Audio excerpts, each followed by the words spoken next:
नमस्कार दोस्तों, blade x के आज के हैरान कर देने वाले बहुत ही ज्यादा खौफनाक से अनोखे एपिसोड में आप सभी लोगों का फिर से बहुत बहुत स्वागत है।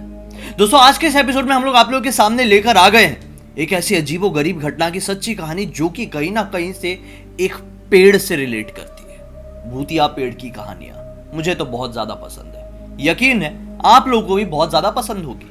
ये एक ऐसे लड़के के साथ घटी जो कि शहर से अपने नानी के गांव गया हुआ था। फिर उसके बाद उसके साथ कुछ ऐसा घट गया जिसकी कल्पना ना ही उसने और ना ही उसके परिवार वालों ने कभी की होगी। क्या हुआ, कैसे हुआ, किसके साथ हुआ, ये सब कुछ आज आप लोगों को जी अपनी जुबानी बताएगी।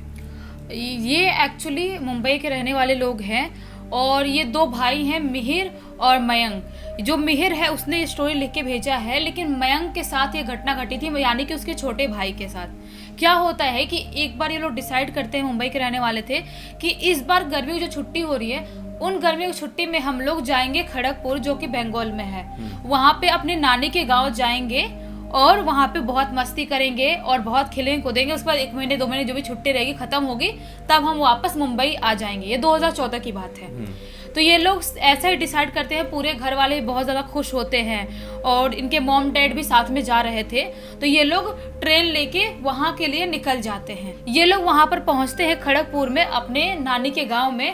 उसके बाद ये लोग बहुत सारी चीजें देखते हैं जो देख के एक्साइटेड हो जाते हैं। जो छोटा भाई था वो भी बहुत एक्साइटेड हो जाता है, ये भी एक्साइटेड होता है। नानी का पुराना घर, पेड़ पौधे, उनके खेत वेत सब कुछ देख के बहुत खुश रहता है। हाँ, हो सकता है ये प्रॉपर जगह खड़गपुर में नहीं होगी, क्योंकि खड़गपुर शहर है, उसके अंदर का कोई गांव होगा जिस गांव के बारे में इसने बताया नहीं है। लेकिन हम कोई एक गांव पकड़ के रखते हैं। हाँ, कोई उसके अंदर कोई गाँव है। अब उनको लोगों को बताने के लिए खड़गपुर लिखना जरूरी है, क्योंकि वो बड़ी जगह है।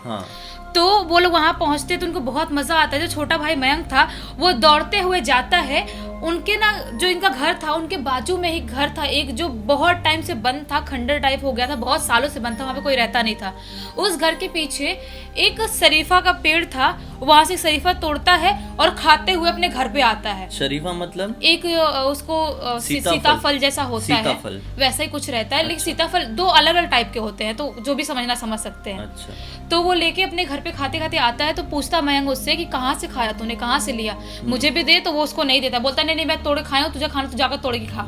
बहुत मस्ती करता है वो। जो वो था मयंक, वो बहुत छोटा वाला थोड़ा मस्तीखोर था। मिहिर जो बड़ा था वो थोड़ा सीधा था, वैसा वाला था।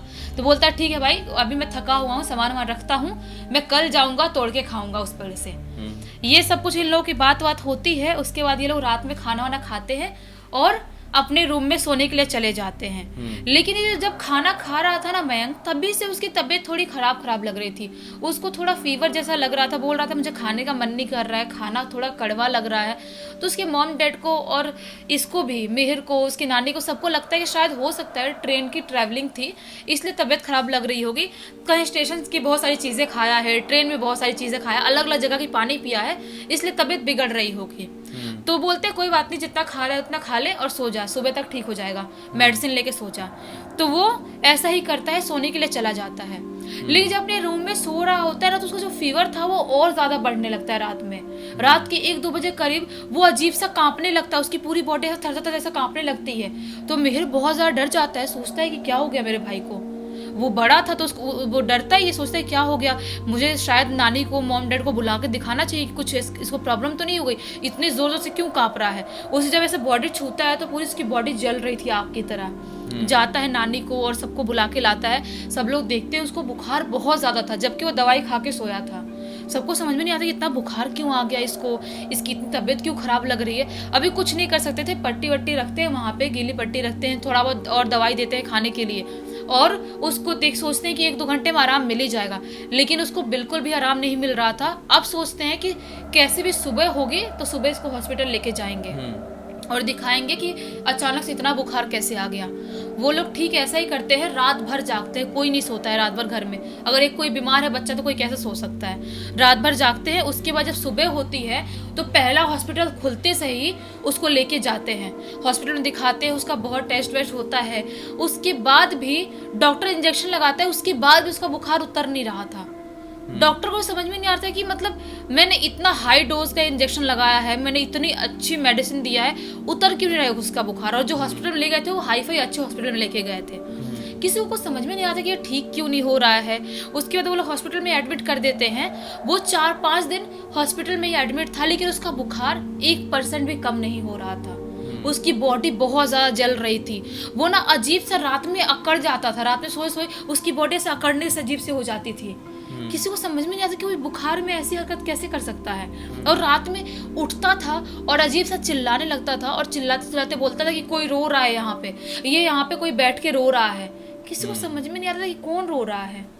ऐसी कैसी बात कर रहा है, इसको बुखार ही तो है नॉर्मली, इसमें बहकी बहकी पागल जैसी बात क्यों कर रहा है, कौन रो रहा है, किसी को समझ में नहीं आ रहा था। डॉक्टर भी अपना पूरा बेस्ट देने की कोशिश कर रहे थे, उसको मेडिसिन दे रहे थे, उसको इंजेक्शन लगा रहे थे, ग्लूकोज चढ़ा रहे, सब कुछ कर रहे हैं, लेकिन उसका बुखार भी नहीं उतर रहा है, कुछ आराम नहीं हो रहा है।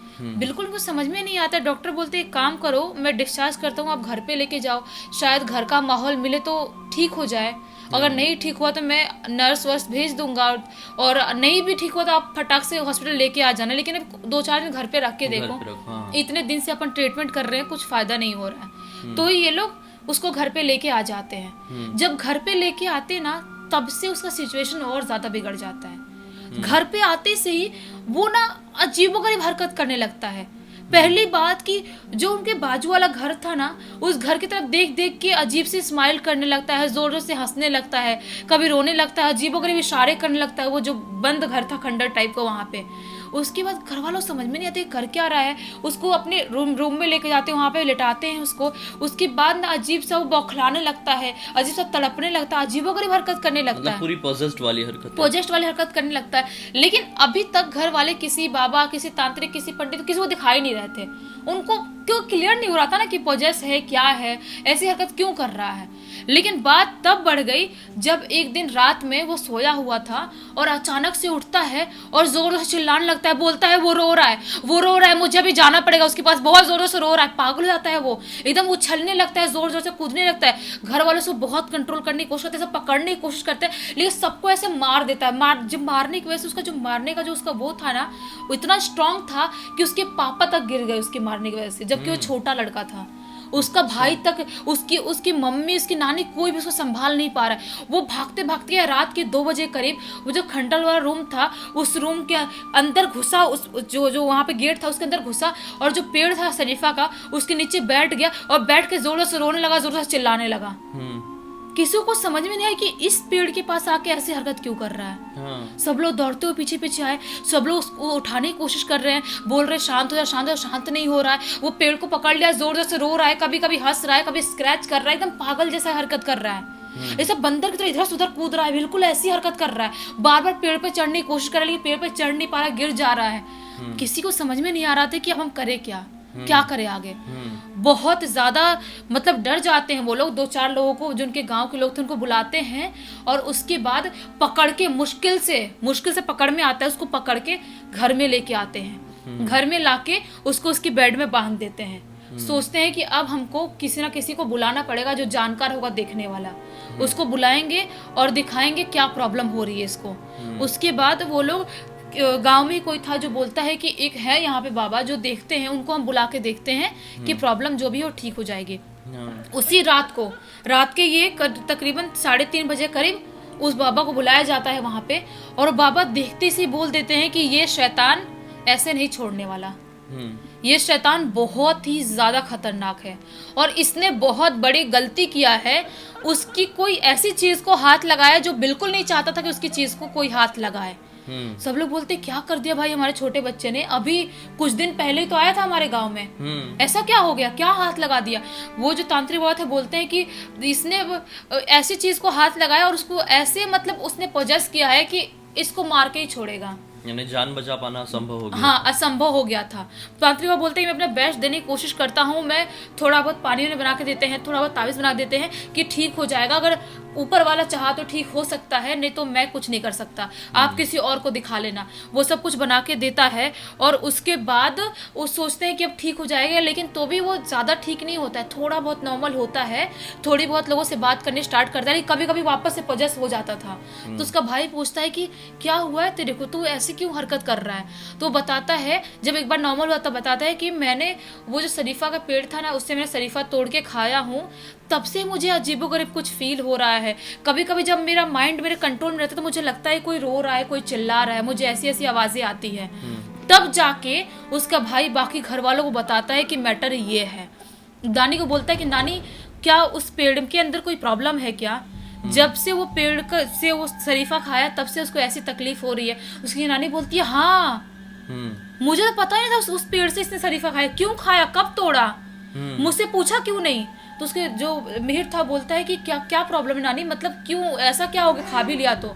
नानी बोलती है कि आज से कुछ साल पहले, यही 8-10 साल पहले, वहाँ पे एक पति पत्नी रहा करते थे और जो पति था उसको पेड़ पौधे लगाना बहुत ही ज़्यादा पसंद था।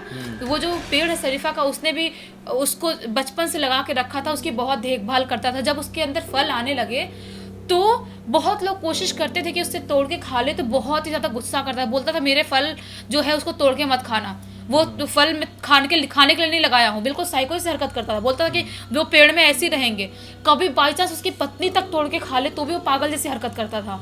बोलता है तोड़ा कैसे, एकदम लड़ाई झगड़ा करता था, पता नहीं अजीबोगरीब पागल मेंटल टाइप का आदमी था वो। अपने ना ही खुद खाता ना किसी और को खाने देता था। तभी अचानक से क्या होता है कि किसी को पता नहीं चलता है, उसकी मौत हो जाती है अपने आप। उसकी मौत होती है, उसकी पत्नी को भी पता नहीं चलता है कैसे क्या हुआ।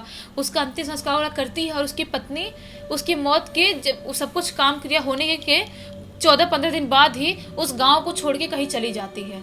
उसकी पत्नी कहीं चली जाती, पता नहीं कहाँ जाती, किसी को कुछ पता नहीं चलता है। उसके बाद से वो घर वैसे ही खंडर पड़ा हुआ है और किसी की आज तक हिम्मत नहीं हुई है कि उस पेड़ से कुछ भी तोड़ के खा ले। और इसने तोड़ के हाँ, अगर कोई तोड़ के खाता है तो या तो बहुत गंदा बीमार हो जाता है, अगर तोड़ भी ले ना भी खाए तो बहुत गंदा बीमार होता है, या तो बहुत लोगों की मृत्यु भी हो चुकी है उस पेड़ से कुछ तोड़ के खाने की वजह से। उस आदमी का मोह है उस पेड़ में, मोह है। तो वो बोलती है नानी कि एक काम कर सकते हैं अपन कि इसको लेके जाते हैं और वहाँ पे माफ़ी मांगने की कोशिश करते हैं, शायद माफ़ कर दे तो हमारा बच्चा ठीक हो जाए।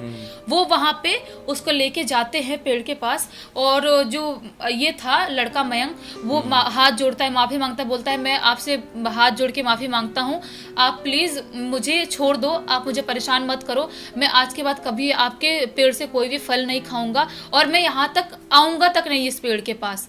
उसके बाद जाके वो बिल्कुल नॉर्मल हो जाता है। एक दिन बाद लोग सोचते हैं अब कुछ हरकतें करेगा, पॉजेस होगा, अब कुछ हरकतें करेगा, लेकिन कुछ हरकतें नहीं करता। एक हफ्ते जाते, एक दिन होता है, एक महीने हो जाते हैं, 2 महीने तक पूरे गांव में रहता है उस गांव में। उसके बाद ना ही उसको कोई आवाज़ें सुनाई देती है, ना ही कुछ मतलब रोने की आवाज़ आती है, हंसने की आवाज़ आती है, ना ही कुछ उसको पॉजेस होता है, ना कोई बीमारी होती है, बिल्कुल स्वस्थ हो जाता है। मतलब वहीं का मैटर था, वो जो आत्मा थी आदमी की, उसको अपने पेड़, अपने जो फ्रूट था उससे बहुत ज्यादा लगाव था। और वहां से कोई उस पेड़ को हाथ नहीं लगाता था और गलती कर दिया, माफ किया तभी तो वो ठीक हो पाया। हाँ, फिर इतना भुगतने के बाद माफी मांग लिए तो फाइनली ठीक हो पाए। इस तरह की शक्तियों से ना छुटकारा पाना बड़ा मुश्किल सा हो जाता है।